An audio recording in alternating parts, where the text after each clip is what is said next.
तेरी पलकों में है कौन रहता, अभी ये दिल उदास होता है। तुम जवानी का है एहसास मुझे, फिर भी बैठ बातों के बीच मन का मीत बन जाए।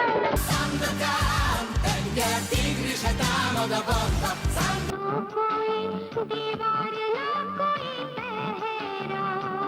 शानदार पर्सनैलिटी, सॉफ्ट चेहरे और भारी भरकम आवाज़ वाले एक अभिनेता जिसे हिंदी फिल्मों से ज़्यादा विदेशी सिनेमा और टेलीविज़न में प्रसिद्धि मिली।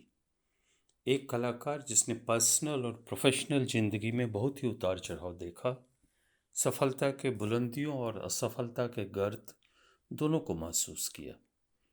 अपने 50 सालों के फिल्मी सफ़र में इस अभिनेता ने 4 शादियां की और हिंदी सिनेमा के एक खूबसूरत अभिनेत्री के साथ रिश्तों के लिए खासे चर्चा में रहे। इस कलाकार ने अपने बेटे और प्रेयसी को सिजोफ्रेनिया से बिखरते और एक पूर्व पत्नी को मौत के आगोश में जाते देखा।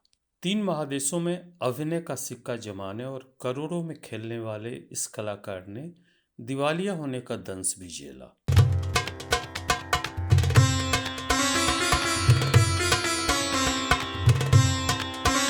गुलीर फिल्मी अड्डा के इस वीडियो में हम बात कर रहे हैं हिंदी फिल्मों के एक बेमिसाल अभिनेता कबीर बेदी की, जिसने अंतर्राष्ट्रीय फिल्म जगत में अपार सफलता हासिल की। फिल्मों में आने से पहले कबीर बेदी रेडियो, रंगमंच और मॉडलिंग करते थे। उन्होंने बॉलीवुड में रूढ़िमुक्त और सामाजिक रूप से अपरंपरागत जीवन, भौतिक सुखों का पूरा आनंद, ओपन सेक्स और ओपन मैरिज की वकालत की और खुद भी उसे जिया। कबीर बेदी का जन्म 16 जनवरी 1946 को लाहौर, पाकिस्तान में हुआ। उनके पिता बाबा प्यारेलाल सिंह बेदी पंजाबी सिख और माता फ्रेडा बेदी डरवी, इंग्लैंड की रहने वाली थी।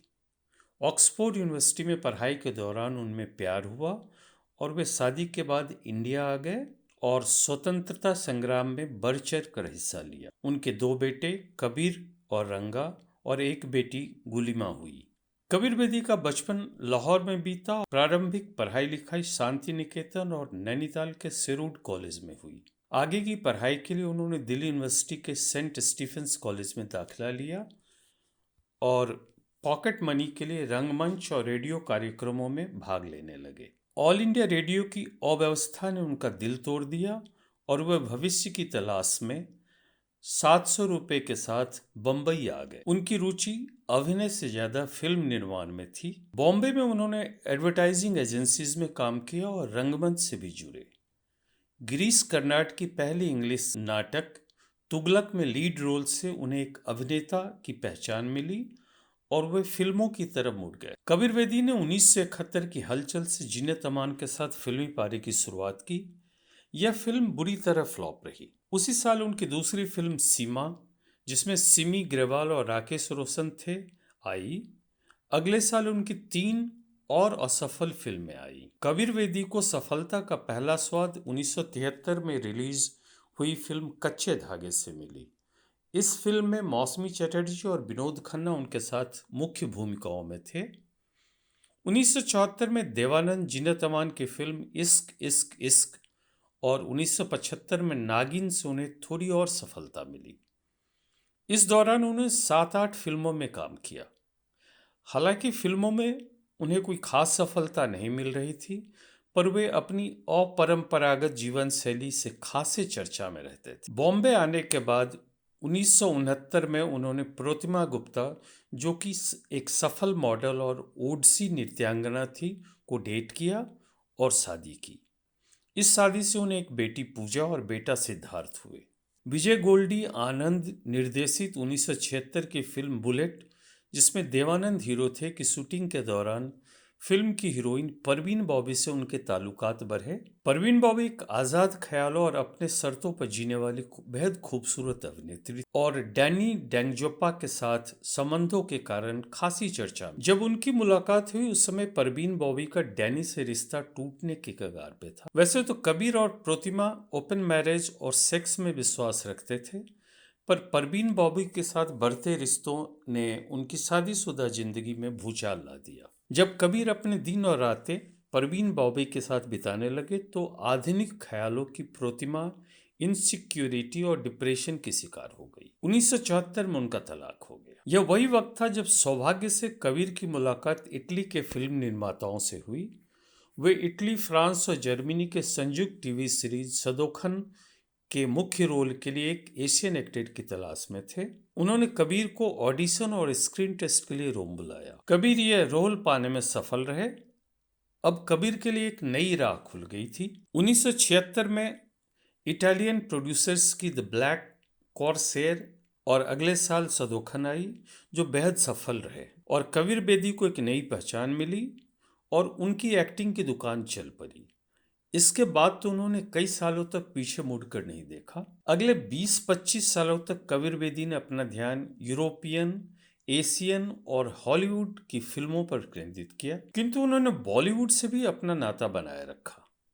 1978 में the thief of Baghdad, Ashanti, 1981 में the archer, fugitive from the empire, 1982 में American film 40 days of Musa Dagh, Satan's mistress और गर्ल फ्रॉम इंडिया, 1983 में जेम्स बॉन्ड सीरीज की ऑक्टोपसी, 1988 में स्क्वाड्रॉन और American war film the best, 1981 से 1989 तक चलने वाली American prime time television soap opera Dynasty और जनरल हॉस्पिटल, 1986 के American television mini series on wings of eagles जैसे 32-33 फिल्मों टीवी सीरीज से उन्होंने हॉलीवुड और यूरोपियन फिल्म और टीवी इंडस्ट्री में अपनी जमीन पुख्ता की। 1994 में American TV series the bold and beautiful में भी उन्होंने काम किया। 1988 में ही खून भरी मांग, जिसमें रेखा मुख्य भूमिका में थी, उन्हें हिंदी फिल्मों में भी सफलता मिली। 1990-93 में उन्होंने 11-12 हिंदी फिल्में जैसे हार जीत के हादसे की बहुत बड़ी कीमत दे चुका हूं मैं। जानती हो मेरी बीवी मुझे छोड़कर चली गई है। उसे कैसे मालूम हुआ? प्यार करने वाली पत्नी अपने पति के मन को ही नहीं बल्कि उसके बदन को भी खुली किताब की तरह पहचान सकती है। वो खुद ही नहीं, मेरे बेटे चंकी को भी साथ ले गई है। क्या ये सजा काफी नहीं जो तुम मुझे टॉर्चर किए जा रही हो? आखिर तुम चाहती क्या हो? क्या चाहती हो? बोलो। दिमाग खराब कर रखा है तुम्हें। कुर्बान, हेमा मालिनी की दिल आशना है, बेटी पूजा की पहली फिल्म विस्कन्या, क्षत्रिय, सलामी में अभिनय किया। 1992 में Italian action thriller beyond justice, 1994 में lie down with the lions, the Maharaja's daughter, 1998 में मासमाल रिटोर्नो अल देसरोतो, 2001 में उन्होंने mini series the lost empire और 2004 में इटालियन कॉमेडी फिल्म रॉन ट्रिप से उन्हें काफ़ी शोहरत मिली। इस दौरान उन्होंने 28-29 हिंदी और अन्य भारतीय भाषाओं की फिल्मों में भी काम किया। 2023 में उनकी तेलुगु फिल्म शकुंतलम आई।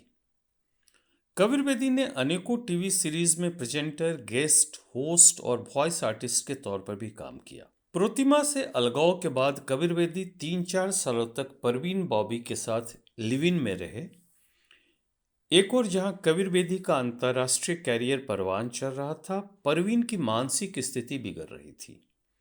कबीर अपने कैरियर में इतने मशगूल थे कि परवीन वापस बॉम्बे आ गई और महेश भट्ट के साथ रिश्ता बना लिया। अब 1980 में कबीर के ब्रिटिश मूल की फैशन डिजाइनर सुजैन हम्फ्रेज का साथ मिला। इस रिश्ते से उन्हें एक बेटा एडम बेदी हुआ। 10 वर्षों के बाद कबीर बेदी 1990 में सुशांत से अलग हो गए। दूसरी पत्नी से तलाक के कुछ समय बाद ही 1992 में कबीर बेदी ने भारतीय मूल की टीवी और रेडियो प्रेजेंटर निकी मुलगांवकर रीड से तीसरी शादी कर ली। निकी की यह दूसरी शादी थी। यह शादी 13 सालों तक चली और 2005 में उनका तलाक हो गया।